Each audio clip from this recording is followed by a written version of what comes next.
was in the waning hours of a fog-laden November evening that my habitual unease at the unknown was once more awakened. London, cloaked in its perpetual grey shroud, seemed unusually restless that night, and the streets of Baker Street were no exception. Though 221B had always provided me with a certain domestic constancy, the familiar fire, the shelves crammed with medical tomes, the unmistakable odour of Holmes' chemistry experiment, she sensed that the ordinary rhythm of our lives was about to be disrupted. I had just returned from a routine visit to a patient in Holborn, my medical bag heavy with the residue of the day's ailments, when I found Holmes seated in his armchair, fingers steepled beneath his hawk-like nose, eyes fixed upon the flickering flame of the hearth. His face, usually impassive save for those occasional startling flashes of sardonic amusement, now betrayed an attention so intense that it seemed the very shadows of the room recoiled before it. "You are later than usual, Watson," he remarked without turning, his voice carrying that peculiar edge of both reprimand and observation. "I trust the day has not presented you with any unusual vexations." "Nothing more remarkable than the common complaints of the London poor," I replied, setting down my bag. "Though I must say, the fog outside is unlike any I have witnessed even in November." Holmes inclined his head, still unblinking. "The fog, as it happens, is not entirely a matter of the weather. It is a cover, Watson, a curtain behind which certain delicate phenomena may pass unseen, and tonight I suspect it shall be tested." Before I could inquire further, a sharp knock echoed from the front door, breaking the silence like the snap of a whip. Mrs. Hudson, our ever-patient landlady, hurried to admit the visitor, and I observed her return a moment later, with a gentleman whose agitation seemed to radiate from him in palpable waves.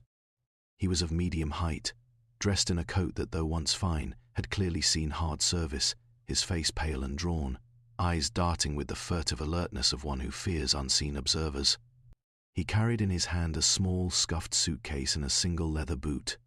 I glanced at Holmes, who had risen with a swiftness and silence that I have often found unnerving, and noticed the faintest curl of a smile playing upon his lips. "Mr. Holmes," the man began, his voice trembling, "I am in desperate need of your assistance. I know not where else to turn. It follows me." Holmes, now fully alert, extended a single finger toward the boot. "Pray explain what you mean, sir." The man swallowed hard, as though attempting to marshal courage from some distant reservoir. "It is difficult to describe rationally, yet the fact remains undeniable. Wherever I go, whatever lodging I occupy, I awaken to find the boot or boots, sometimes a pair lying just so, as though they have been left in wait for me." He shivered, gripping the object as if it were a talisman against some malevolent force. I exchanged a glance with Holmes, who was, as ever, the picture of unruffled curiosity. "You are not suggesting," I began cautiously, "that these boots move of their own volition?" "Precisely," the man said, his eyes imploring. "I have hidden them, destroyed them, left them in public places, yet they return. I have no enemies that I know of, no debts, no quarrels that would warrant this persecution, yet it follows me."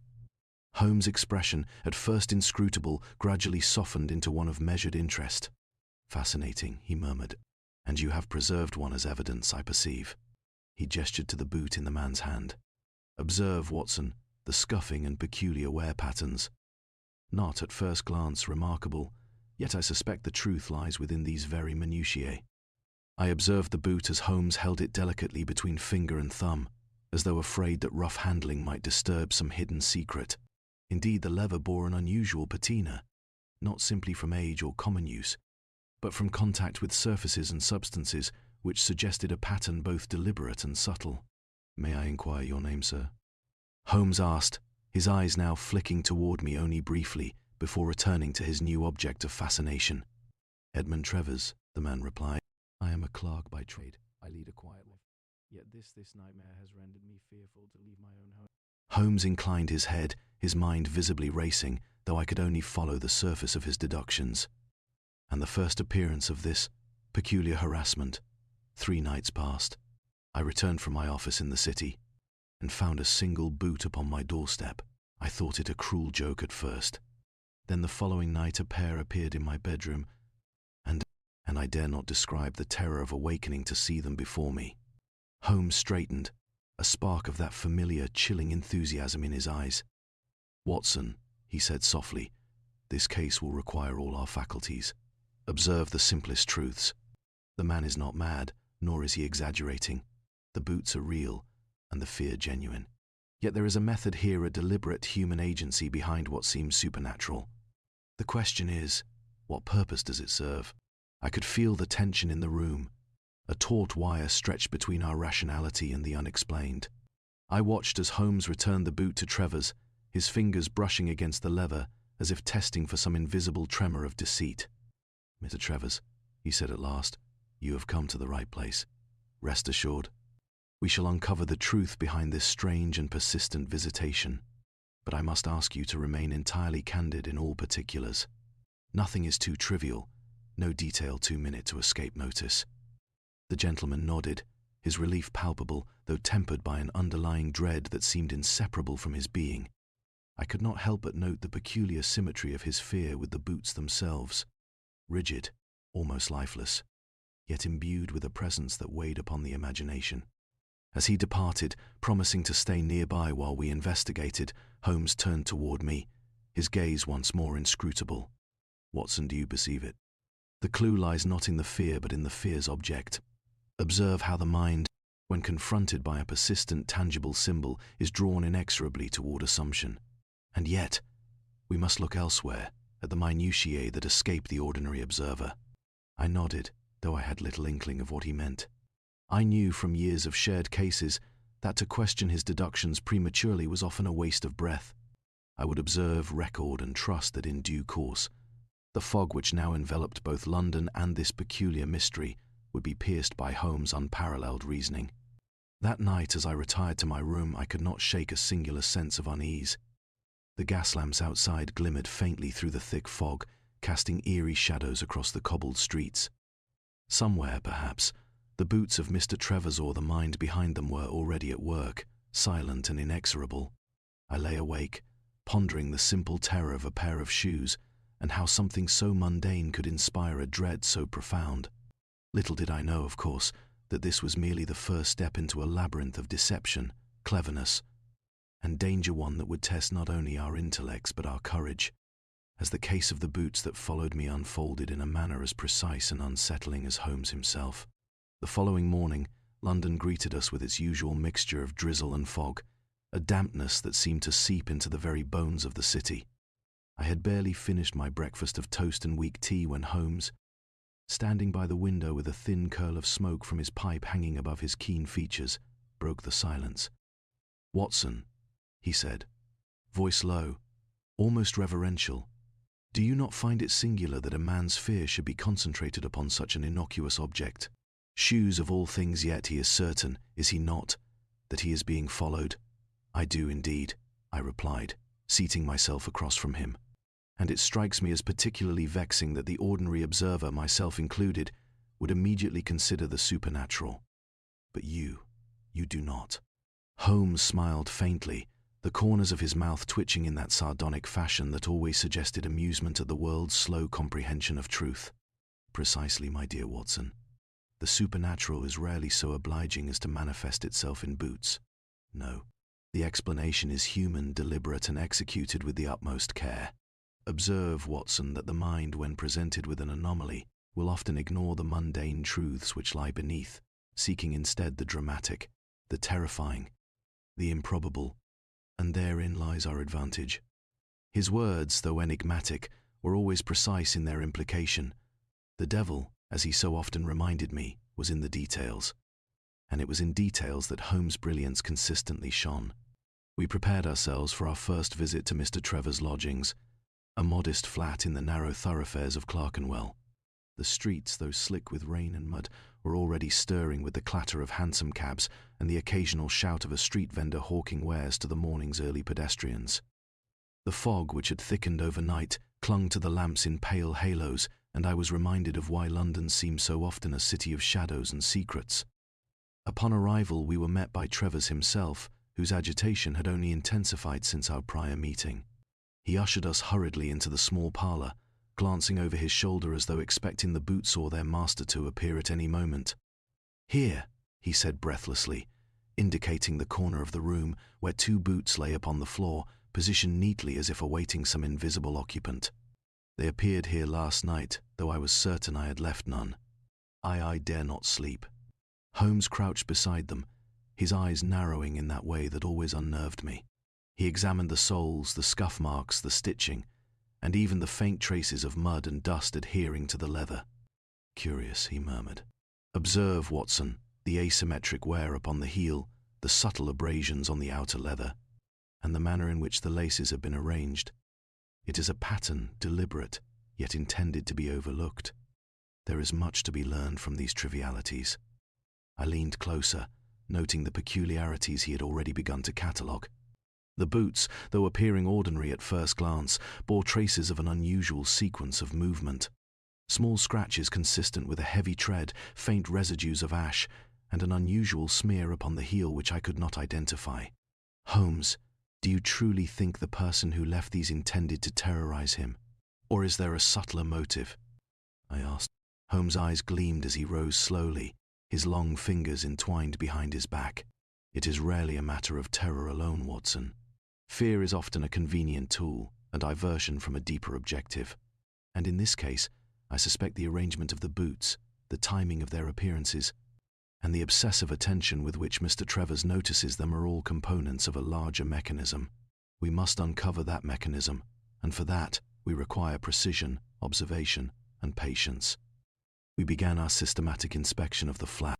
Holmes' gaze swept over every detail, from the slight indentation in the carpet to the irregular dust upon the windowsill, from the faintly ajar cupboards to the precise arrangement of Trevor's personal effects.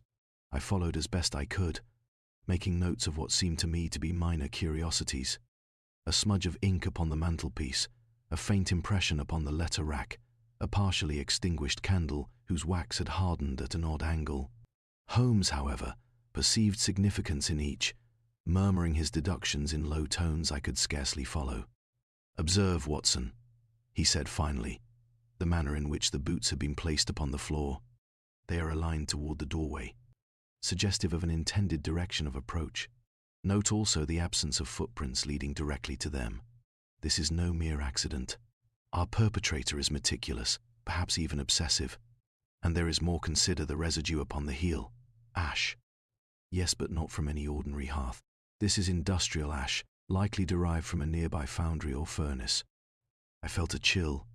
The notion of a methodical human observer, tracking Mr. Travers with the careful patience of a predator, was infinitely more disturbing than any imagined supernatural threat. Our investigation was interrupted by a sudden noise of faint tapping from above. Travers jumped, clutching the arm of his chair. It is here. I knew. Holmes, however, remained calm. He ascended the narrow staircase with a silence that seemed impossible for a man of his size, peering into each room with a lantern. There was no one. Only the ordinary detritus of domestic life and the lingering shadows of the fog-stained morning. Returning to the parlor, Holmes spoke with quiet certainty. "No immediate intruder, Watson, but the tapping is deliberate. Someone wishes our client to believe that they are ever present, even within the sanctuary of his home. This is psychological manipulation, Watson, subtle, insidious, and remarkably effective." Travers, seated and trembling, nodded mutely. I could see how easily a less rational man might have succumbed to panic. Yet in Holmes' eyes, there was an almost eager anticipation, as though the complexity of the puzzle itself was a source of delight. "Now, Watson," Holmes continued, "our next step is simple, though it requires courage. We must ascertain the origins of these boots, the means by which they are transported, and the ultimate aim of the individual who employs them. I intend to return tonight, when the shadows are longest and the fear most acute, to observe any recurrence. You shall accompany me, naturally, though you must keep your presence as unobtrusive as possible." I could not suppress a slight shiver. Even as a physician, accustomed to the examination of disease and distress, I was acutely aware of the unnerving precision with which Holmes dissected both the physical and psychological elements of a case. "Do you truly believe," I asked cautiously, "that there is more than mere harassment at work?" Holmes' expression darkened slightly, though the faintest spark of anticipation remained. "I do, Watson. Harassment is often a means to an end, a tool wielded by one who is patient, clever, and possessed of an intimate knowledge of human fear. This case will require every faculty we possess, and I suspect by the night's end that we shall glimpse not merely the means, but the mind behind it. As we departed the flat, the fog had thickened into a pall that swallowed the gas lamps, leaving only the occasional shimmer of light reflected upon the wet cobbles. Somewhere in the maze of Clerkenwell, the invisible puppeteer of this peculiar drama was already at work, and I could not help but feel the subtle thrill of anticipation that only a new, baffling case could inspire. Little did I know that the strange visitor who had appeared in our doorway, clutching his boot and speaking of dread, would lead us deeper into a labyrinth of deception, false leads, and shadows more intricate than the fog-laden streets of London themselves. The evening air was damp and pungent with the odours of coal smoke and the ever-present fog that seemed to cling to every corner of London. Holmes and I had returned to Baker Street following our preliminary visit to Mr. Trevor's flat, yet sleep eluded me. The image of those boots, so innocuous yet so malign in their effect, haunted my mind. I paced the room listening to the faint ticking of the clock when Holmes broke the silence, seated in his armchair with his pipe aglow. "Watson," he said, exhaling a thin plume of smoke, "tonight we shall pursue the first tangible leads. The night, cloaked as it is, will permit our observations with minimal interference from the ordinary pedestrian. The city, as you know, reveals much to those who watch closely." I dressed quickly, anticipating the journey into the foggy streets. There was something both thrilling and unsettling about Holmes' resolve. Though I had accompanied him on numerous investigations, this case carried a peculiar weight. A pair of boots, following a man through the streets of London, seemed almost laughable when recounted aloud, but in practice it was a puzzle both subtle and sinister. We departed shortly after 10 o'clock, the gas lamps along Baker Street casting halos that barely penetrated the thick mist. Holmes walked with his usual purpose, fingers lightly brushing the brim of his hat as he scanned the sidewalks with hawk-like intensity. I followed, notebook in hand, recording details both mundane and peculiar, as Holmes instructed me. Our route took us to Clerkenwell, a district of narrow, twisting lanes and shadowed alleys. Here the fog was denser, curling around the buildings and muting the faint echoes of distant voices. Holmes stopped suddenly before a low doorway and crouched to examine the cobblestones. "Observe, Watson," he whispered, pointing to a set of faint impressions upon the wet stone. "These are boot marks recent. They match the pattern of Mr. Trevor's own footwear. Yet see how they diverge here, towards the corner, then vanish. Someone has lifted the boots, carried them briefly, and replaced them to create the illusion of autonomous movement." I bent down, peering closely, and saw what he described, the outline of a sole, partial and indistinct, the result of damp mud pressed lightly upon the cobbles. The ingenuity and audacity of the act was immediately apparent.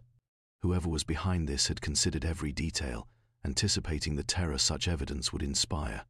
"Remarkable," I murmured. "The precision, the subtlety.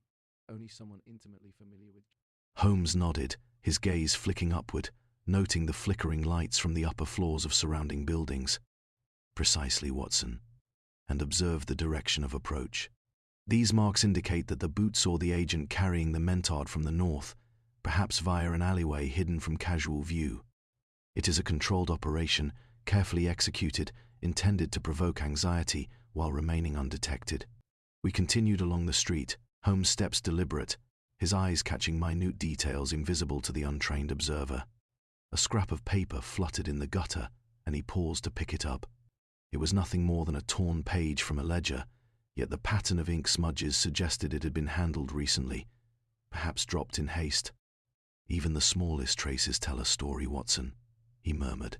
"The mind behind this is not merely mischievous, it is methodical, calculating. We are observing a criminal who anticipates our very thoughts." Our investigation led us further into the district, to a small warehouse on the edge of the narrow streets. Holmes approached the door and pressed his ear against it. I heard only the faint echoes of dripping water within, yet Holmes' eyes gleamed. "Empty as we might expect," he said softly, "but used. The ash traces in Trevor's boots originated here, I am certain. A furnace or small industrial operation lies within. Note the smell. Faint though it is, the residue upon the leather matches the peculiar odor of smelted coal mixed with iron filings." I could not help but marvel at his ability to detect what would elude any ordinary observer. Every sense was engaged, every detail a potential key to unraveling the mystery. As we retraced our steps toward Trevor's lodgings, Holmes remained unusually silent, lost in thought. I ventured cautiously, "Do you believe we are close to discovering the individual behind this, Holmes?" He shook his head. "Not yet, Watson. Close, perhaps, but the true cunning of the perpetrator is yet to reveal itself. Note, however, the combination of subtlety and audacity. Whoever orchestrates this is a man of intelligence and patience. He seeks to control, to manipulate, to instill fear with minimal effort and maximum psychological impact. We are not merely tracking Boots, we are tracking intent." We reached Trevor's home, where he awaited us with an anxious demeanor that betrayed his sleepless night. The moment he glimpsed us at the door, relief and fear mingled upon his face. "Have you found anything?" he asked, his voice quivering. Holmes' gaze remained steady, calm yet precise. "We have discovered evidence of deliberate intervention. The Boots movement is orchestrated, not supernatural. The impressions upon the cobbles, the industrial ash, and the careful placement within your lodgings all point to a calculated effort to manipulate your perception." Travers exhaled, though I could see that relief was tempered by lingering dread. "Then—" Holmes inclined his head. "Indeed, and in time we shall discover his motive and method.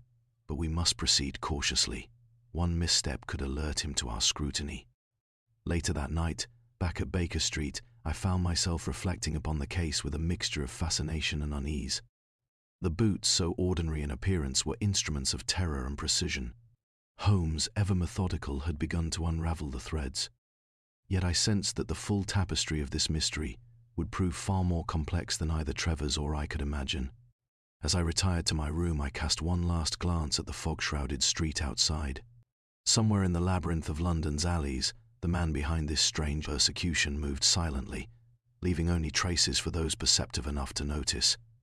And I knew, with the certainty that comes only from years of shared experience, that Holmes would see those traces, every one of them, long before the criminal's intent was fully revealed.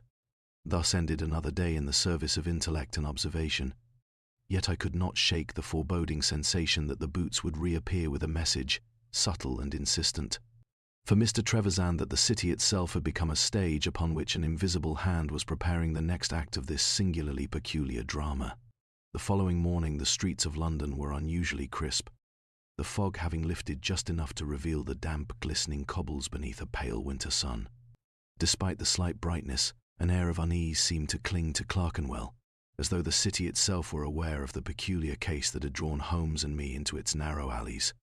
I had barely settled at Baker Street with my morning tea when a telegram arrived, delivered by a harried messenger who seemed unusually out of breath. Holmes took it without expression, slit it open with his customary precision, and scanned its contents. "Ah," he murmured finally. "Scotland Yard believes they have a lead. A man has been apprehended near the scene of one of Mr. Trevor's nightly disturbances." My curiosity spiked immediately. "A suspect, Holmes? Do they know anything of motive?"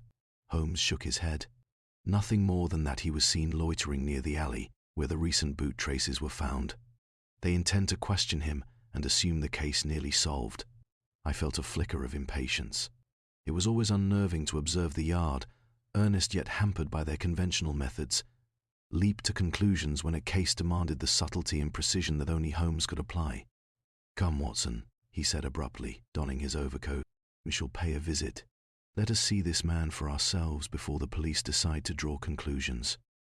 The man in question, as it turned out, was a labourer named Samuel Grafton, known in the district for his sporadic work at local warehouses and foundries.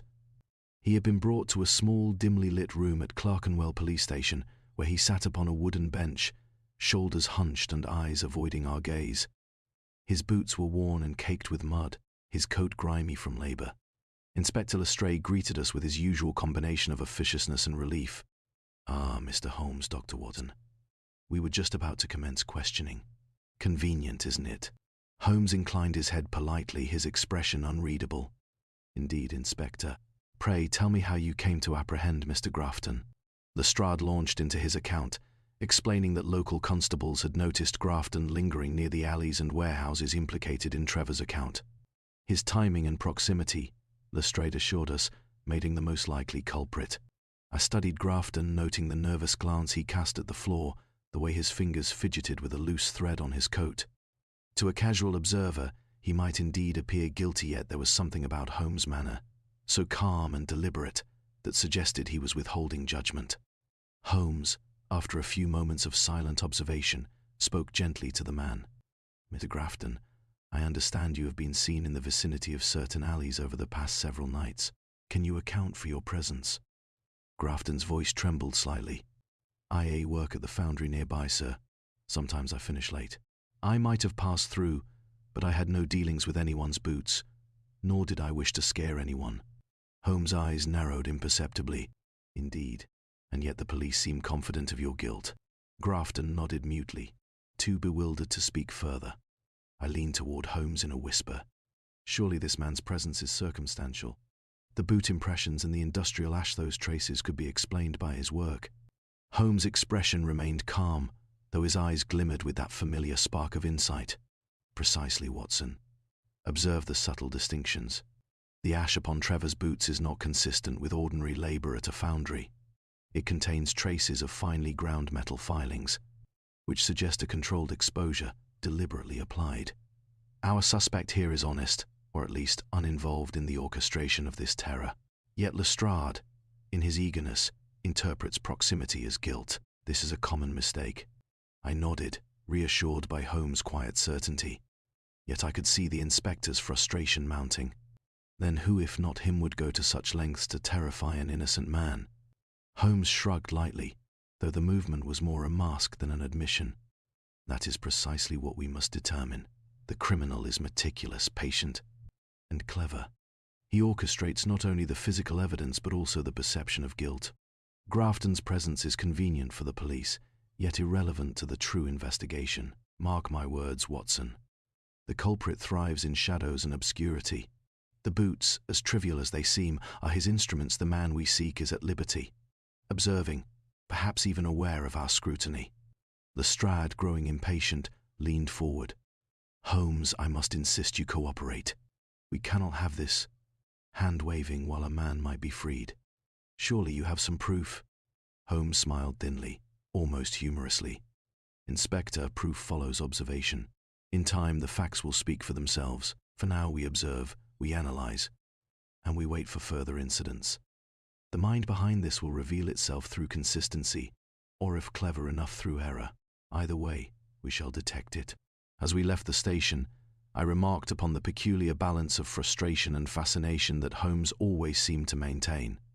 "Do you truly believe that Grafton is innocent?" Holmes' gaze swept across the foggy streets. "I do, Watson, and notice the subtle psychology. The criminal creates circumstances in which an innocent party appears culpable. This misdirection diverts attention from the true orchestrator. It is a tactic both simple and brilliant, relying upon human assumptions rather than brute force. The mind behind this case is patient, methodical, and, above all, cunning." Our return to Baker Street was quiet, punctuated only by the occasional clip-clop of distant horses and the soft murmur of the city. I could not help but reflect upon the precision of Holmes' deductions. The industrial ash, the footprints, the psychological manipulation, each a thread in a tapestry more intricate than I had yet begun to grasp. That evening, as the gas lamps flickered along the streets, I felt a mixture of anticipation and unease. Grafton, innocent though he might be, had provided the police with a sense of resolution that was entirely premature. Holmes, ever patient, allowed events to unfold according to his own rhythm, observing subtle cues, cataloguing minutiae, and preparing for the eventual revelation that would, I sensed, be as precise as it was astonishing. Thus the stage was set: a man in fear, a shadowy puppeteer, a wrongly suspected labourer, and the streets of London cloaked in mist and secrecy. I could not yet imagine the depth of ingenuity behind this curious case, but I felt certain that the boots were merely the opening act in a drama of method, misdirection, and the relentless pursuit of truth. The morning after our encounter with Inspector Lestrade and the unfortunate Mr. Grafton dawned with a pallid light that struggled to penetrate the London fog. I had spent the night in uneasy reflection, puzzling over the deliberate precision of the unknown antagonist and the psychological manipulation of poor Mr. Travers. Holmes, as always, had retired early, though I knew his mind would never truly rest. I often wondered whether sleep provided him any more than a temporary pause in the relentless observation of the world around him. Holmes emerged from his rooms after breakfast, pipe in hand, and a small leather-bound notebook clutched beneath his arm. "Watson," he said softly, his voice brimming with that rare tone of focused excitement, "I believe we may have overlooked a detail of no small importance in last night's observations. A detail so subtle that it would elude all but the most exacting scrutiny." I leaned forward eagerly. "A clue, Holmes? One that might illuminate the identity of our shadowy manipulator?" Holmes nodded. "Precisely. And yet I caution you, Watson, that the full significance may not be immediately apparent. Observation precedes comprehension. Follow me." We returned to Mr. Trevor's lodgings, the fog still thick in the streets, muffling the usual clamour of the morning. The gentleman greeted us with visible relief, though his eyes were shadowed by the sleepless anxiety of nights spent under the oppressive scrutiny of unseen watchers. Holmes crouched before the two boots that had first introduced us to this extraordinary case. He turned them in his hands with the care of a surgeon examining a specimen, his eyes narrowing upon minute details. I observed, as I had so many times, the extraordinary intensity with which he scrutinized even the smallest irregularities. "Notice, Watson," he murmured, "the slight discoloration upon the inner heel of the left boot. Most would dismiss it as a smudge from mud or ash, yet it is neither. The mark is linear, as though from repeated contact with a particular surface, but the surface itself leaves a trace invisible to the casual eye, a faint residue of chalk mixed with oil." I peered closely. "Chalk and oil?" I asked. "What could that signify?" Holmes allowed a brief smile, though it was more a flash of anticipation than amusement. "An industrial flaw, most likely, Watson, yet not a common one. Only certain workshops employ this precise combination, and only those where delicate machinery must be carefully delineated against the flaw. The clue is not merely the residue, it is the selective application, suggesting careful observation of the boot's path, as well as deliberate placement afterward." My mind raced. "You mean that the person responsible here has studied Trevor's habits, his home, the very path he walks?" Holmes' gaze remained fixed upon the boots. "Exactly, Watson. This is no spontaneous mischief. Every placement, every smear, every scuff is calculated to instill fear while conveying control. And more, observe the tiny indentation near the sole's arch. It is consistent with a hidden spike, a tool perhaps, used to manipulate the footwear without leaving direct fingerprints or obvious traces. The perpetrator is meticulous, precise, and intelligent beyond ordinary expectation." Travers, who had been listening with wide-eyed apprehension, stammered, "You mean to say, someone is following me, studying me, and deliberately terrifying me with my own shoes?" Holmes inclined his head slowly. "Precisely, Mr. Travers. Yet the intention is subtler than mere harassment. There is a message, hidden in plain sight. The boots are instruments, but the pattern is the true language of the manipulator. And Watson, if I am correct, the pattern contains a clue that will point us toward the individual responsible." I felt a chill of anticipation, the kind that accompanies the knowledge that revelation is imminent yet still obscured. Holmes, sensing my unease, placed a reassuring hand on my shoulder. "Patience, my friend. The mind behind this wishes to mislead, not merely terrify. And to understand the mind, we must first understand the minutiae that it manipulates." Holmes' attention then shifted toward a small desk in the corner of the room. Among scattered papers and bills, he picked up a letter from a local shipping company, half obscured by Trevor's correspondence. It bore a faint smudge of the same chalk and oil residue.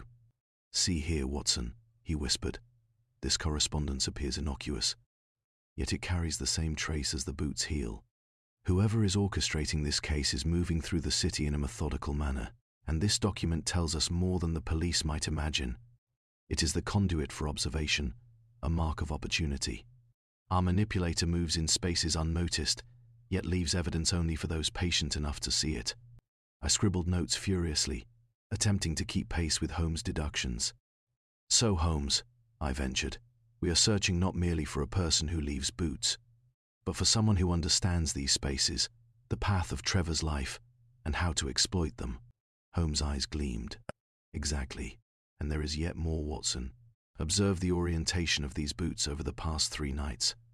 Each arrangement is slightly askew from the left, but with a consistent alignment towards certain points in the room. The deviations are deliberate, yet subtle. Only one person, with a keen understanding of Trevor's habits and a desire to remain unseen, could accomplish this. Trevor's pale and anxious finally asked, "Then, you know who it is?" Holmes' expression remained unreadable. "Not yet, Mr. Travers, but we have identified the parameters of his movements, the type of environment he frequents, and the psychological intent. All that remains is to observe the next manifestation, to trace the subtle errors that even the most careful manipulator must inevitably leave." As we departed, I could not shake the feeling that we were on the cusp of something profound. The hidden clue, the residue, the minute scuff, the precise arrangement was a key that would eventually unlock the entire labyrinth. Holmes' mind was a relentless instrument, dissecting the ordinary to reveal extraordinary truths, and I, faithful chronicler, could only marvel at the unfolding brilliance. That night I retired to my room with a mixture of apprehension and excitement. I knew that the next incident, the next carefully placed boot, would bring us closer to the identity of the person who had turned a simple object of clothing into an instrument of fear and obsession.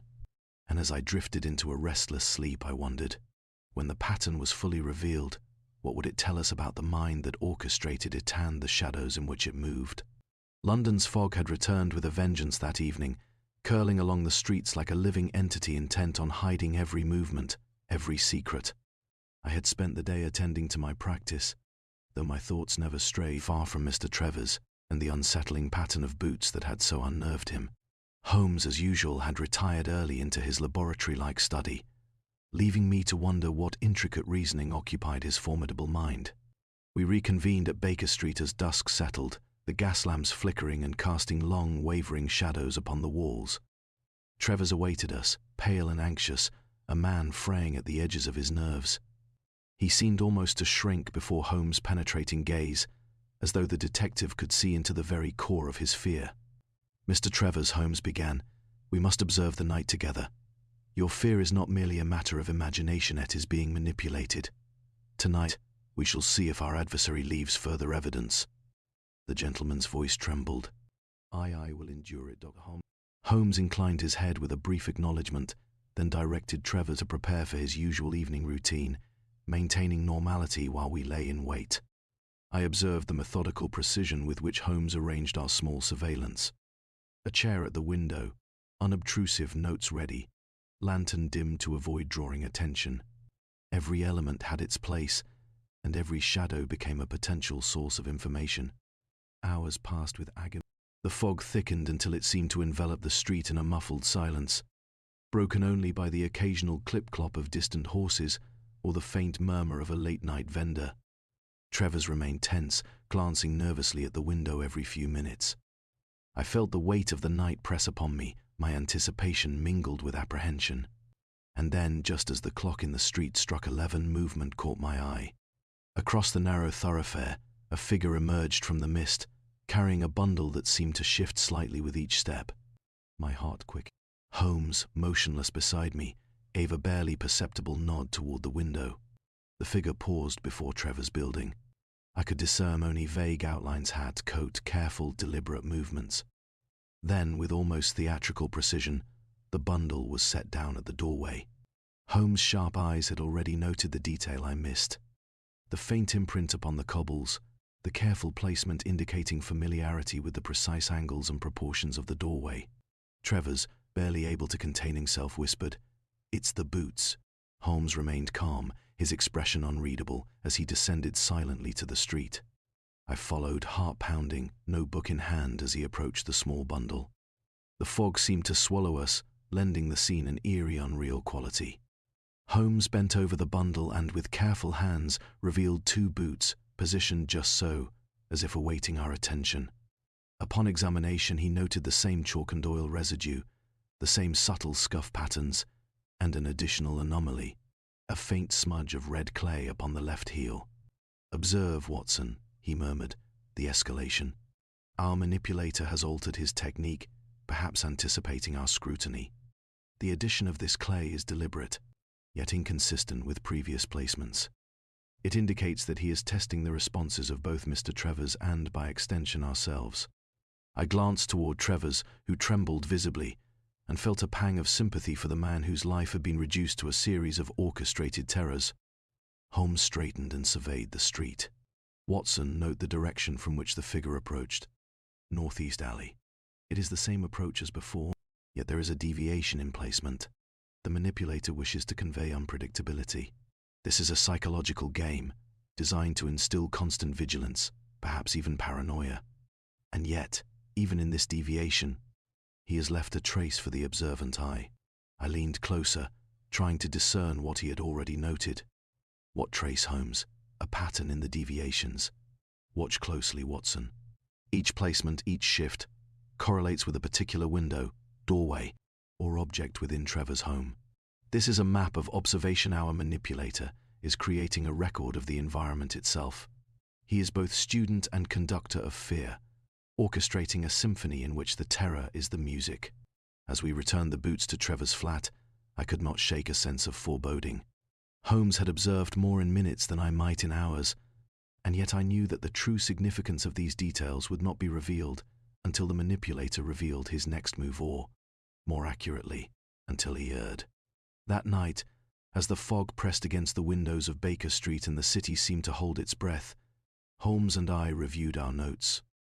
The addition of the red clay, the altered placement of the boots, and the careful residues all indicated that the person responsible was deliberate, intelligent, and audacious. "This," Holmes said finally, his pipe smouldering in the dim light, "is a criminal who understands both human psychology and environment. He manipulates perception, yet leaves subtle traces for those trained to observe. The next step, Watson, is to anticipate his intention. He desires to be observed, yet undetected, and in that contradiction lies the key to his apprehension." I could see the excitement in Holmes' eyes, the rare spark that accompanied a case where intellect, strategy, and patience converged. And though the night had been long, the anticipation of discovery was a stimulant stronger than any stimulant I had known. As I retired to my room, the streets of London were shrouded in fog, hiding secrets in every corner. Somewhere, our manipulator moved silently, leaving his marks upon the city and the psyche of an innocent man. I could not know what the next night would bring, but I knew that Holmes, ever relentless, would be ready to uncover the pattern and, eventually, the mind behind these boots that followed. The city of London, in the days that followed the second incident, seemed to conspire in silence. Fog hung low in the streets like a veil, muffling the clatter of wheels and the distant calls of night watchmen. For Mr. Travers, each moment of solitude became unbearable, as though shadows themselves were imbued with malevolent intent. Holmes, however, remained inscrutable, his calm demeanor contrasting sharply with the mounting anxiety of our client and, I confess, with my own unease. Inspector Lestrade had become increasingly eager to close the case, convinced that a series of minor arrests and interrogations would suffice. Yet Holmes, as I observed, appeared only mildly entertained by their confidence. "Watson," he said one morning, drawing me aside in our sitting room, "the police are blind to what is obvious. Their focus upon Mr. Grafton is a textbook example of what I have often called the principle of convenient assumption. They grasp at the nearest hand rather than pursuing the invisible thread." I nodded, though the frustration of the yard's ineptitude gnawed at me. "Then the man responsible is still at liberty." Holmes' eyes gleamed. "He is, my dear Watson, and he thrives upon the very misdirection that Lestrade so eagerly embraces. Observe, he has already tested our patience, our powers of deduction, and the psychological fortitude of our client. His next move will be to deepen the illusion of randomness, obscuring intent through deliberate chaos." It was in that very evening, as the fog settled thick and suffocating, that the misdirection became manifest. We had stationed ourselves in the streets near Trevor's home, observing in silence. I noted the faint crunch of footsteps, the occasional scuffle of a distant horse, and the echo of a voice carried faintly across the alleyways. Then, as if summoned by the night itself, a man emerged, shabbily dressed, carrying a satchel that clinked with the sound of metal. He paused in the street, glanced about nervously, and then vanished into an alley that twisted sharply from our line of sight. Holmes' gaze followed the movement with keen precision. "Observe, Watson," he murmured, how he is careful to remain partially obscured. Note the trajectory. It is almost too deliberate, designed to be observed by anyone paying attention. Yet he does not enter Trevor's house. Nor does he directly engage with the boots. This is a deliberate act of misdirection. Our man wishes someone to follow, to mistake the timing and nature of his actions. I scribbled frantically in my notebook, trying to keep pace with Holmes' deductions. So this figure is not the criminal, but a decoy? I asked. Holmes' lips curved slightly. A decoy, perhaps, or a tool. A man of minimal intelligence, used to create confusion, to draw our attention away from the true orchestrator. Notice the clinking in his satchel metal objects, yes, but of no immediate relevance. They are designed to suggest intent, to manipulate perception. Watch and learn, Watson. Deception is the art of presenting truth in such a manner that the mind draws the wrong conclusion. We pursued cautiously, trailing the figure at a distance through the fog-bound streets. He moved with anxious, jerky motions, glancing over his shoulder repeatedly, yet he led us in circles, returning eventually to a street we had traversed only moments before. Holmes, as always, seemed several steps ahead, silently noting every detail. A smear of mud upon a doorstep, a faint ash trace on a doorstep, and, most importantly, the lack of any boot placement that matched Trevor's own experience. Holmes stopped suddenly at the corner of a narrow alley, crouched low, and tapped my arm. There. Did you notice the subtle disturbance in the dust along the threshold? I bent low, examining the ground. Sure enough, a tiny indentation in the fine layer of dust marked a spot where something heavy had been placed and removed. It was slight, nearly imperceptible, yet unmistakable once pointed out. An object carried and deposited, Holmes whispered, but not the boots. This is a trace left deliberately, to signal or distract. Our criminal is exceedingly clever, Watson. He wishes us to observe, yet to infer falsely. We followed the alley deeper, eventually losing the decoy entirely. Holmes' patience never wavered. He has vanished, Watson, he said quietly, as we knew he would. But take note. Every diversion, every false lead, serves the singular purpose of directing us away from what truly matters. And the truly observant, the patient, will see beyond the misdirection. We returned to Baker Street, weary from the chase yet brimming with new insights. Holmes immediately set about analyzing the night's events, mapping the movement of the decoy, noting the alignment of the streets, the residue in each location, and the strategic deployment of psychological cues. This, he said finally, standing before the fireplace, pipe in hand, is a lesson in the mechanics of fear. Our manipulator understands the limitations of the human mind and the eagerness of the police to ascribe guilt where it is convenient. The decoy, the altered boots, the varied residues, all of this is intentional. The true criminal is patient, observant, and confident that error will occur among those who presume to follow him. I felt a mixture of admiration and anxiety. The complexity of the plot, the sheer intelligence behind the orchestration, was both dazzling and terrifying. I realized then that we were not merely hunting a man who moved boots, we were unraveling a mind that had transformed the ordinary into instruments of control, using fear as both weapon and cloak. That night, as the fog pressed against the windows of Baker Street, I reflected upon the audacity of the unseen hand guiding these events. Holmes, ever patient and brilliant, seemed to see in the shadows what I could barely imagine. And though the path to discovery was convoluted and fraught with misdirection, I had no doubt that, in time, the threads would converge, revealing the identity and intent of the man who had made boots the instruments of terror. The fog that clung to London during those nights seemed almost sentient, curling along the streets and alleys with an intelligence that mirrored, in some ways, the mind we sought. Mr. Travers, increasingly pale and anxious, was beginning to rely upon us not merely for protection, but for reassurance that the boots would not claim him as their permanent prey. Holmes, meanwhile, remained as unflappable as ever, his mind seemingly racing several steps ahead of both ourselves and the unseen manipulator. It was during a late afternoon at Baker Street that Holmes revealed the next phase of his plan. He had been silent for hours, examining maps of Clerkenwell, measuring street widths, noting doorways, and cataloguing every possible path a shadowy observer might take. I watched him with the familiar mixture of admiration and bewilderment. "Watson," he said finally, breaking the silence, "the time has come for us to provoke a response. Our manipulator thrives in subtlety. Yet even the cleverest of minds cannot resist the temptation to reveal themselves when the stage is prepared with precision. We must, therefore, prepare such a stage. I leaned forward, intrigued. "Do you intend to follow the boots tonight, Holmes?" "Not merely follow," he replied, his eyes gleaming with a quiet fire. "We shall manipulate expectation. A trap, Watson, though one designed with intellect rather than force. We will arrange an environment in which the manipulator believes he is unseen, yet every movement will be observed and recorded." He outlined his design in meticulous detail. Trevor's home, naturally, would remain the focal point, yet we would employ a combination of obstructions, subtle lighting, and carefully placed reflections to track any approach. Holmes had requisitioned a series of small mirrors, easily concealed, to provide vantage points along likely paths. I noted the complexity of the plan, which required timing, patience, and the utmost attention to detail. That night, Holmes continued, we shall observe. We shall note residues, footprints, alignments, and deviations.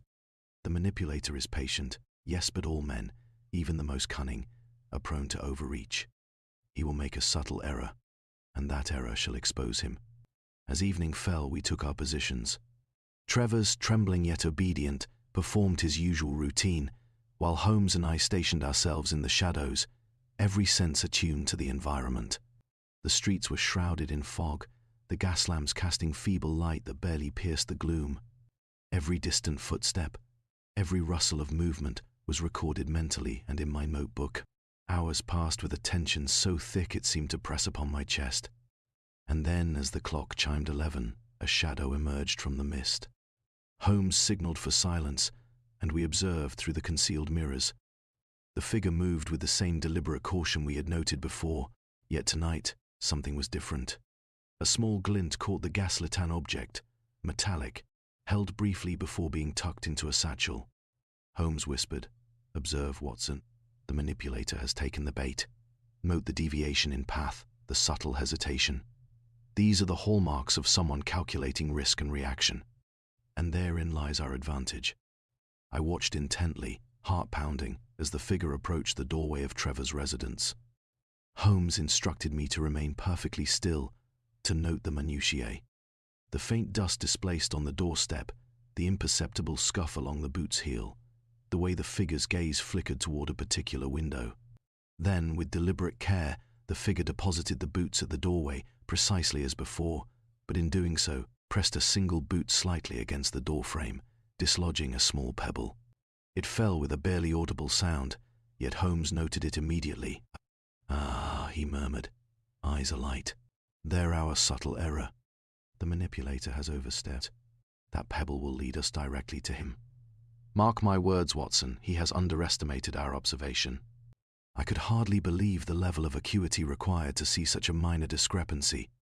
Yet Holmes' mind worked in a manner I had long since learned to trust implicitly. We waited silently until the figure, seemingly unaware of the pebbled cue he had left behind, retreated into the fog. Holmes then moved with extraordinary swiftness, following the path indicated by the displaced pebble.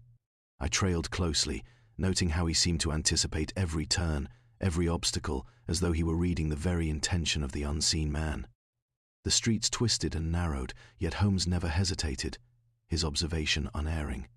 By the time we emerged from the fog-bound alleys, we had reached a small, unassuming doorway in a side street, one I would have passed 100 times without a second glance. Holmes crouched near the entrance, examining the threshold.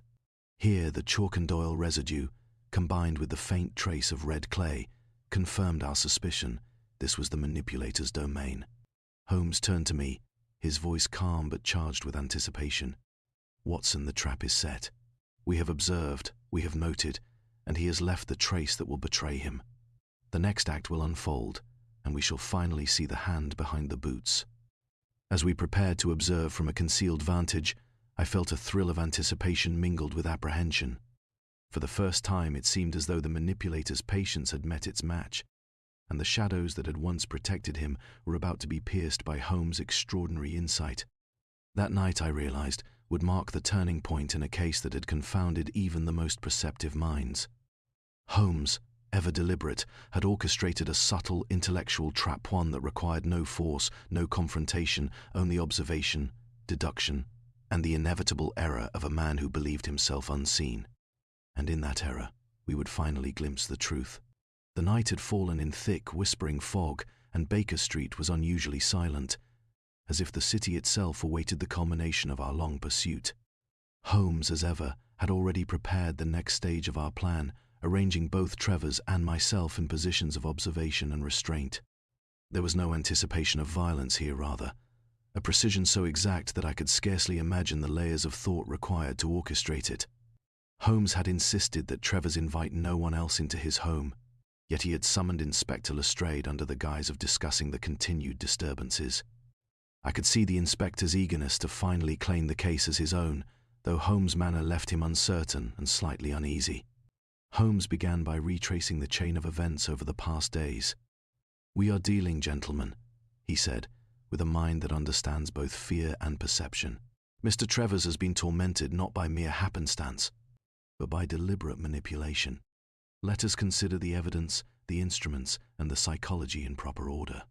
He began with the boots themselves, placing them carefully before Travers and Lestrade. "Observe the residue upon the soles. Chalk and oil, together with traces of coal dust and finely ground metal filings. These are not random, but deliberate. They indicate a man who has not merely followed Mr. Travers' path, but has recreated it, studied it, and introduced controlled variables to create the illusion of supernatural movement." Travers shivered, and Lestrade nodded gravely, though his confusion was palpable. Holmes then displayed the red clay found on the left boot heel during the second incident. Here is a deliberate variation, introduced to test both vigilance and response. It was during the last observed placement that our manipulator erred, pressing a boot against a doorframe, dislodging a pebble. That slight disturbance leads directly to the locus of his operations. I observed the inspector's eyes widen. "A pebble, you say?" he exclaimed. "A single pebble led you to the perpetrator?" Holmes smiled faintly, though his expression was measured. "Not merely a pebble, Inspector, but the combination of every trace: dust, residue, scuff patterns, and placement angles. Each is a letter in the language of his actions, and it is in the reading of these letters that we discern the author." Holmes then led us through the streets of Clerkenwell, retracing the movements that I had chronicled, but now with a methodical, deductive explanation. Every deviation in placement, every residue, every alignment pointed to one man, a person previously invisible, unremarkable, yet present in plain sight. Mr. Adrian Locke, a clerk at the local shipping office and a distant acquaintance of Mr. Travers. Locke, Holmes continued, possesses intimate knowledge of Mr. Travers' habits, his roots, and his domestic patterns. He has both opportunity and motive. Observe that every decoy observed, every red herring introduced, is consistent with a mind attempting to misdirect. He has employed others unwittingly, drawn police attention away, and orchestrated fear with precision. Travers gasped. "Adrian, but he is merely..." Holmes nodded. "Appearances are misleading. His clerkship provided ample opportunity to study logistics, map routes, and access materials to manipulate perception. Moreover, the psychological delight he derived from control and the orchestration of fear explains his persistence. He was not content with mere observation. He wished to impress, to dominate, to render the ordinary into instruments of terror." Holmes then presented the final piece of evidence: letters intercepted at Locke's office that bore the same chalk and oil traces found on the boots. "Notice, gentlemen," he said, "the consistency in handling, the faint metallic smudges consistent with the tools observed in our earlier analysis. The proof is not a single dramatic act, but the totality of his method, repeated and refined. The man is revealed in the pattern itself." Lestrade, now visibly impressed, could do little more than nod. "Remarkable, Holmes," he said. "Truly remarkable. And to think we pursued Grafton and others while the true culprit was right before our eyes." Holmes allowed a faint smile. "It is always thus with the criminal mind, Inspector. One must learn to read subtlety rather than force. The misdirection, the decoys, the alterations, they are the genius of this case. And it is not merely physical evidence that betrays him, but the psychological compulsion to leave traces for an observant mind to follow." Travers, still pale, asked finally, And what will happen to him, Holmes? Holmes' expression was philosophical. Justice will take its course, Mr. Travers. The law, coupled with careful observation, will see to that. Yet let this serve as a reminder. The ordinary can be rendered extraordinary when knowledge and fear are combined.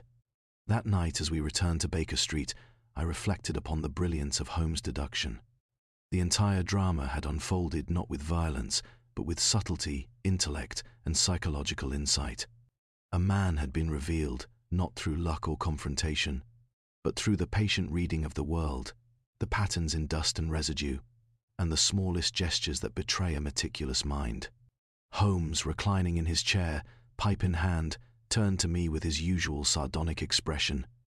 "Watson, it is the patience of observation, the attention to minutiae, that allows one to see the invisible and hear the silent. Today we have read the handwriting of a criminal mind upon the very world itself, and I, as ever, could do nothing but marvel at his genius, recording each detail for posterity, convinced that no tale of deduction, no demonstration of intellect, could rival the subtle orchestration and quiet triumph of this singularly peculiar case, the case of the boots that followed a man through London, and the mind that turned fear into methodical art. The morning after Adrian Locke's apprehension was unseasonably bright, the sun piercing through the lingering fog like a promise of clarity and relief. London, which had seemed so oppressive and conspiratorial during the long nights of the case, now appeared almost serene. Yet the streets still bore the memory of shadows, alleys, and the subtle manipulations that had made Mr. Travers' life a living study in fear. Travers met us at Baker Street, his posture more relaxed than I had seen in weeks. Yet his eyes, still wide with lingering anxiety, betrayed the depth of his ordeal. He extended his hand to Holmes, gratitude etched upon his features. "Mr. Holmes," he said, his voice trembled, "I scarcely know how to thank you. I do not believe I would have survived another night under the weight of that terror. And yet you have uncovered the truth, and restored both safety and reason." Holmes inclined his head. "Mr. Travers, you have displayed courage simply in enduring what most men would have fled. The resolution of this case is less a matter of brute force than of observation, deduction, and patience.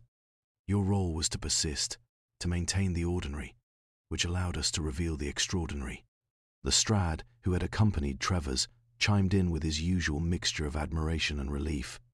"Holmes, I must admit I underestimated both the method and the audacity of this man. You have exposed his design in a manner that leaves one almost in awe. And to think we pursued Grafton while Locke moved in plain sight." Holmes allowed a faint smile. "Indeed, Inspector, one must always distinguish between appearance and substance. The law may act with speed, yet it is the observant mind that uncovers truth." I watched as Travers breathed a visible sigh of relief, as if the weight of weeks of terror had been lifted from his shoulders. And yet, I could not help but reflect upon the subtle genius of our adversary. Locke, for all his malicious intent, had demonstrated an understanding of psychology and environment that rivaled the most disciplined intellects. It was a chilling reminder that human ingenuity could manifest in both virtuous and nefarious directions. Holmes, as was his custom, did not linger upon sentiment. He returned to his study, methodically arranging his notes, cataloguing residue samples, scuff marks, and footprints. Yet even in his apparent detachment, I could sense a quiet satisfaction, the thrill of a case solved through intellect rather than confrontation. Travers, seated across from us, finally spoke again, his tone more composed. "Will I ever be safe from such things again?" Holmes regarded him thoughtfully. "Life always contains shadows, Mr. Travers. Yet it is the understanding of patterns, the observance of detail, and the cultivation of awareness that allows one to navigate them. You have been exposed to a rare instance of criminal ingenuity. Take what you have learned, and carry prudence with you. Beyond that, trust in the law, and in those who observe closely, to act when ordinary perception fails." Lestrade excused himself shortly afterward. The inspector's part in the drama concluded, but marked by an unusually humble respect for Holmes' methods. Travers, though still shaken, departed with a measure of comfort restored. The streets of Clerkenwell, which had witnessed so much subtle terror, were at last silent once more. As Holmes and I returned to Baker Street, I could not resist expressing the thoughts that had weighed upon me. Holmes, it is astonishing to me the way he orchestrated every step, manipulated perception, and yet left a trail for those trained to observe. It is almost poetic in a grim sort of fashion. Holmes regarded me from his chair, pipe smouldering in the lamplight. Poetic, yes, Watson, though one must temper admiration with caution.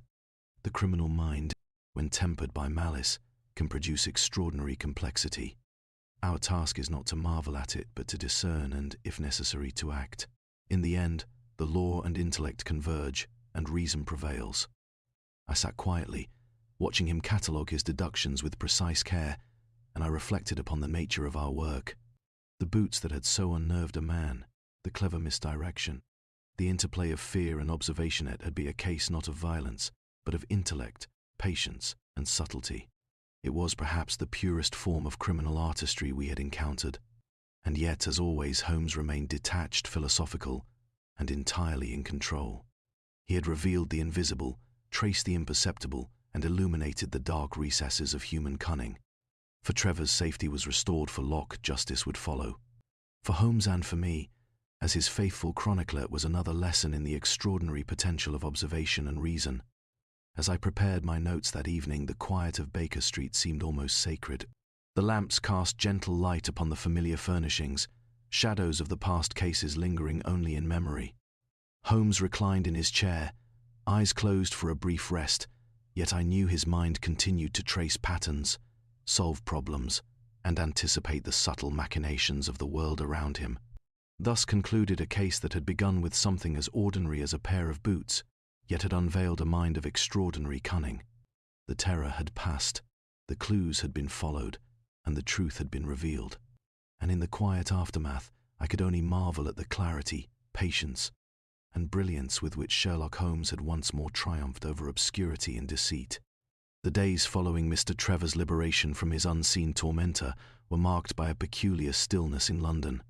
The fog lingered lightly in the mornings, a gentle haze rather than the oppressive mists that had haunted the streets during the case.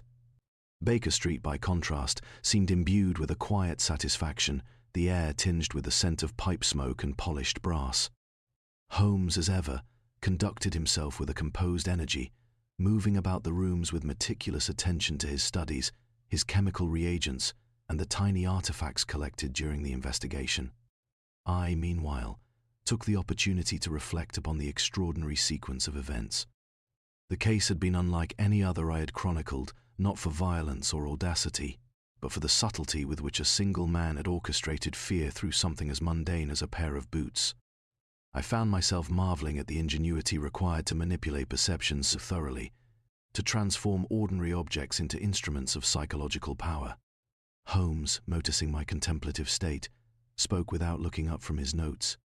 "Watson, the truly remarkable aspect of this case is not the object used, nor the individual's opportunity, but the manner in which intellect can bend the ordinary. Locke understood, as all clever criminals must, that terror is most potent when it seems random, untraceable, and utterly inexplicable." I nodded, absorbing his words. It is almost as if he sought recognition of his cunning rather than mere satisfaction of malice. Holmes allowed a faint, sardonic smile. Precisely. Many such minds crave the acknowledgement of their intellect, even if only to themselves. They create patterns meant to be read by the observant, daring the world to notice. And in this challenge, they leave behind the very clues which will be their undoing. The reflection reminded me of the many lessons I had learned in Holmes' company. That nothing, however trivial it seemed, was without significance, that patience and observation could reveal truths invisible to the careless eye, and that even terror and malevolence bore a signature of the mind that orchestrated them. Trevor's, I was told by a brief note he left at our door, was beginning the slow process of reclaiming his life, free from the shadows that had dogged his steps. Holmes seemed particularly satisfied by this, though his demeanour remained one of quiet detachment. "Watson," he remarked as I joined him at the sitting-room table, "it is tempting to dwell upon the dramatic elements of a case, the peril, the confrontation, the revelation. Yet the true lesson lies in understanding. The application of reason, the patient accumulation of data, and the reading of human behaviour. It is in this that we triumph, and not merely in the capture of a criminal." I considered this, thinking back upon the decoy, the misdirection, the displaced pebble, and the chalk and oil residues. Every act, every trace, had been a deliberate communication, and it was only through careful observation that the invisible hand was revealed. I felt once more the thrill of following Holmes' logic as it wove together into a tapestry of revelation. Holmes' eyes met mine, sharp and clear. "Remember, Watson, that in every case, however minor or peculiar, there exists the potential for insight. The human mind, when pushed to its limits, will betray itself in patterns, repetitions, and deviations. Locke was clever, yes, but not infallible. And it is the infallible analysis of the observer which restores order from chaos." I reflected on these words long into the evening, writing in my journal not only the narrative of the case but the broader lessons it offered, about vigilance, about the interplay of fear and intellect, and about the extraordinary in the ordinary. In the quiet of Baker Street, I felt the satisfaction of having borne witness to a mind unlike any other, a mind that revealed the hidden and understood the unseen. Holmes, reclining in his chair, pipe smouldering and eyes half closed, murmured softly as though to himself, "The world is full of patterns, Watson. Most men walk blind, unaware, but some cannot resist leaving their signatures. And it is for those of us who observe to read them, and to bring clarity where others see only chaos." I knew then, as I often did in moments of reflection, that to walk beside Sherlock Holmes was to witness the extraordinary unfolding within the ordinary, to see intellect applied with precision, and to understand that even the most subtle terror could be unraveled by reason, patience, and relentless observation. And so the boots that had haunted Mr. Trevor's steps became, in their peculiar way, instruments not only of fear but of revelation. For the mind that sought to terrify had revealed itself, and the mind that observed had prevailed. The winter of that year drew to a close with a peculiar calm over London. The fog, once dense and oppressive, had lifted into thin mists that shimmered in the pale morning sun, revealing streets washed clean by the chill rains of early December. Baker Street, normally a quiet haven, now seemed suffused with a rare tranquility, a respite from the peculiar turbulence of our recent case. I often reflected, in the quiet hours of the morning, upon the peculiar nature of Adrian Locke's scheme. How extraordinary that something as ordinary as a pair of boots could be transformed into instruments of fear, orchestrated with meticulous precision and psychological cunning. And yet, in all the complexity, Holmes had revealed the truth not through force, not through luck, but through observation, deduction, and relentless patience. Holmes himself remained largely unchanged by the episode, though I detected, in moments of reflection, a faint satisfaction that no one else could hope to understand. He had once more demonstrated the power of intellect over deception, and the superiority of the observant mind over the reckless assumptions of others. "Watson," he remarked one morning, pipe in hand, "you may find it curious that the world continues, unaffected in appearance, by the hidden currents that shape events. The ordinary men you see walking the streets are blind to the subtleties that govern their lives. Yet in these currents, the clever or the malicious may attempt to leave their mark." I nodded, reflecting on Mr. Trevor's ordeal and Locke's cunning. "It is remarkable, Holmes, that he should have devoted so much thought to terrorizing a single man. And yet in doing so, he has revealed the limits of even the most meticulous planning when faced with an equally meticulous mind." Holmes smiled faintly. "Yes, Watson. Locke believed himself invisible, yet he left a trail for the patient, the observant, and the disciplined. Every trace chalk, oil, dust, and even the smallest displacement of a pebble was a letter in the message he sent to the world. And it is the mind trained to read such messages that ultimately deciphers them. I considered the events in their entirety. The first boots placed mysteriously at Trevor's door, the subtle modifications of residue and placement, the decoy figures, the red herrings, and the psychological orchestration of fear. Each act had been deliberate, each manipulation precise, yet the ultimate miscalculation had been Locke's underestimation of Sherlock Holmes' extraordinary faculties. Holmes' eyes drifted to the window, observing the muted bustle of London below. "Cases such as these," he murmured, "teach us not only about crime, but about human character, the limits of ingenuity, the necessity of observation, and the consequences of pride. The criminal mind, for all its cunning, is inevitably revealed by its own consistency and the traces it leaves behind. Patience and intellect are the instruments of justice, Watson, even when the law cannot immediately perceive them." I felt a profound sense of admiration, not merely for the solution of the case, but for the subtle philosophy behind Holmes' approach. In this particular drama, the case of the boots that followed a man's life had been reduced to anxiety and terror.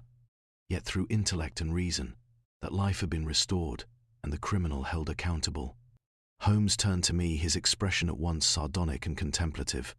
"Remember, Watson, that it is the ordinary which conceals the extraordinary. The objects we take for granted, the steps we follow unconsciously, the routines we believe mundane may become instruments of manipulation. One must remain vigilant, not in fear, but in understanding." And so, as I closed my notes upon this peculiar investigation, I reflected upon the nature of our profession, the patterns of human behavior, and the subtle art of observation that had once again unveiled the invisible. The boots that had haunted Mr. Trevor's steps had been more than mere footwear. They had been a cipher, a challenge, and ultimately a revelation. London moved on, indifferent to the small dramas unfolding within its fog-shrouded streets.